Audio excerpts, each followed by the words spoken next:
France. Et j'avais prévu de vous parler de plein de trucs, mais on a eu Eric juste avant qui nous a mis un petit peu en retard. Donc on va passer directement à la chronique cinéma d'Olivier Benkemoun et la sortie. La pire des choses, vous faites ça.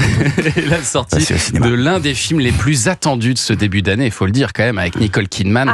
Ça s'appelle Baby Girl. Ouais, ça va faire remonter la libido des Français qui ont des problèmes pour faire des bébés, paraît-il. Alors, Baby Girl, film pour lequel l'actrice australienne de 57 ans a remporté le prix de la meilleure actrice à la Mostra de Venise, un film qui en fait l'une des favorites pour les Oscars. Mais attention, c'est pas tout à fait un film pour les enfants. C'est très spicy, c'est très hot, c'est un peu cucu aussi. Bon, ça c'est 9 semaines et demie. Avec Mickey Rourke. Avec, c'est le sommet des thrillers érotiques des années 80-90. C'est un genre qui se fait plus beaucoup. C'est vrai. D'autant que c'était fait sur le même modèle. Un homme puissant qui convoitait les charmes d'une jeune femme en général. Bien là, c'est l'inverse. Donc, on a dans Baby Girl une femme très puissante, Nicole Kidman, qui incarne une chef d'entreprise, Madame la PDG, si vous voulez. Elle a de l'argent, une super maison, un mari joué par Antonio Banderas, qui est un grand metteur en scène dans le film, mais qui ne la fait plus du tout monter au rideau. Elle a aussi des enfants qu'elle adore.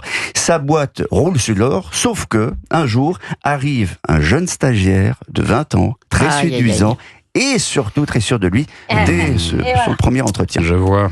J'ai toujours eu une énorme soif de pouvoir. C'est comme ça que vous me voyez ? Je crois que vous aimez qu'on vous dise quoi faire.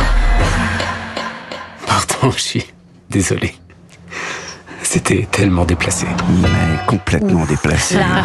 Mais cette rencontre va provoquer en elle une sorte de tsunami de désir sexuel, oublié, refoulé, enfoui. Ce jeune, je le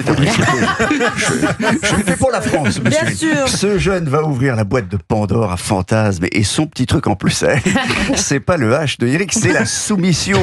PDG, femme objet. Alors, vous allez me dire, scandale. Quel est le type à Hollywood qui écrit ce genre de truc ? C'est une femme, l'auteur et réalisatrice. Donc, tu peux plus rien dire. Alors, si on continue, on va devoir établir des règles et y consentir tous les deux. La première étant, je te dis quoi faire et tu le fais. Voilà.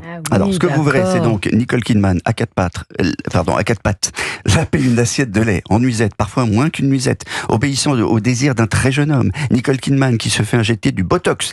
Une capitaine d'entreprise qui met tout en péril, parce que dans cette époque où évidemment le consentement est au centre de tout, elle risque évidemment d'être accusée d'avoir utilisé sa position pour des faveurs sexuelles. Donc ça passe plus, ça. Ouais. Mais attention, le jeune gars, c'est aussi un tordu, c'est un manipulateur malsain qui va faire exploser la famille. Très très malsain, ce monsieur. Je passe un coup de téléphone et tu perds tout. Ça t'excite quand je dis ça. On est dans le bizarre quand même, hein. Vraiment, Nicole Kidman est incroyable, elle est dingue, etc. La performance, tout ça.